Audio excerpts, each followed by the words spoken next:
let's watch this once again. A running spike, or rather a tip over by Micah Morada from that back set by Giselle C. And you could just see Abigail Morano getting surprised by the veteran smarts of Micah Morada.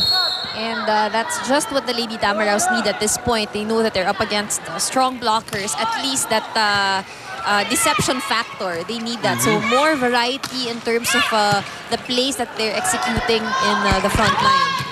And Morada trying to tip it over once again. Unsuccessful that time. Henson now with the spike. Way to keep it alive was Gohing. And a good job also on the side of Agno. And FEU is playing inspired volleyball this afternoon.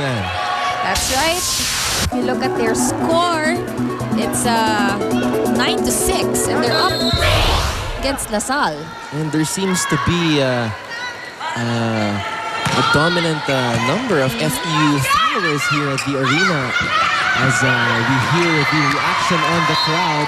Abigail but then again, everybody loves the underdog. Yes, that's true.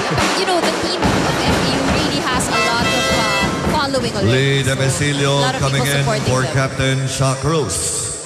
A substitution on the side of LaSalle. Demicilio coming in for Chuck Cruz. As Steph Mercado playing in her final playing year in the UAAP for LaSalle, as well as Jack Alarca hoping to graduate with the best exit possible. And that is, of course, a championship as we go to Job De Leon for a courtside update on LaSalle.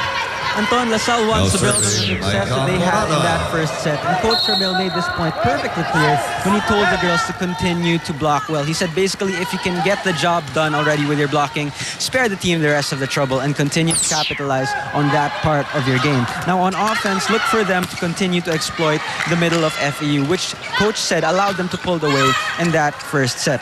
Now earlier you guys were talking about Joanne C. and how she has a somewhat diminished role in this season. Well, Coach Ramil said it's because of the emergence of Michelle Gumabao, who was given the chance to take on that role for the team, and obviously she's capitalized on that opportunity ever since. Anton and Dan?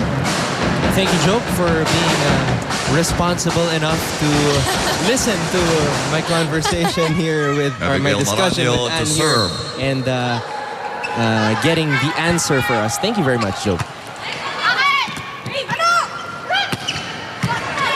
10-8 in favor of FEU right now.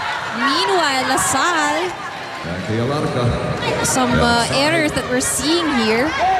Now to serve Dana One of their veterans, Alarca. I like the energy that I'm seeing from FEU at this point. You can see them smiling and just really moving around so quickly inside the court. Jackie Alarca. But right there, that's the ball too far out to get that dig of that spike by LaSalle. They were up by 3. Now LaSalle trying to come back here. Just down by 2 though. Very, very much capable of coming back. But FEU trying to score an upset, and Vargas from Rosemary hitting that not so hard. And I actually saw Vargas looking at the side of LaSalle before actually hitting the ball. That's pretty smart because she knows that, you know, she's up against strong blockers. Nakita niya, dalawa yung blocker, so she made the ball move towards the right. Good job by Vargas doing that. When we take a look at the improved Gumabao, finding the open spot. Agno just letting that ball go, but it was still within the boundary as Morada. Oh! How can you get that ball? It was a single block from FEU, just Rojas blocking Alarca. It's gonna be difficult. Well, Coach Ramil said, try to exploit the middle. And LaSalle doing just that. But right here, you know, LaSalle has been having trouble with those tips by FEU, those dumps. And it looks like that's what FEU is capitalizing on at this point.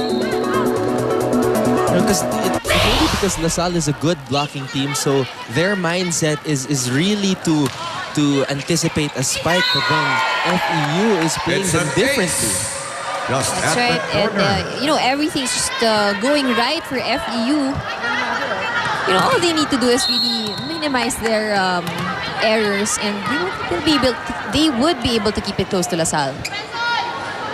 FEU coming off a straight set defeat at the hands of UST in their last game. And they are still looking for their first win here in UAAP Season 73. So they're working hard for it right now, even though they already lost set number 1. They are leading by 3 right now, 14-11. This is a long rally right here. Morada. Oh. It's a point but, for De La Salle. Have to applaud the effort of check ball. Vargas diving for that volleyball. Look at this. Double block by LaSalle. Morada bouncing it up, and Vargas. Yeah, but that was a clear miscommunication. Rojas was actually there and she could have gotten the ball, but she was expecting Vargas to get it. A simple mind, would have sorted out things on who should have kept the ball alive. Maranyo. Abigail Her Maranyo. version of a jump.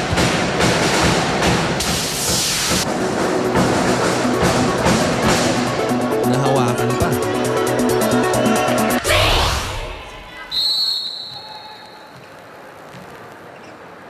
Alarca now. Agno saving it. Morada now. No coverage there for FEU LaSalle. with a point. That's Micah This is Morada. the strong. This is the strong rotation of Morada in the front line. Serve now, Rosemary Left Vargas. side. But now, Morada at the middle. Vargas. Esperanza. Digging it up. Stephanie And Mercado once again exploiting the open middle area, the center area of the FEU playing court. And Agno too late. Now serving Michelle Gumabaw.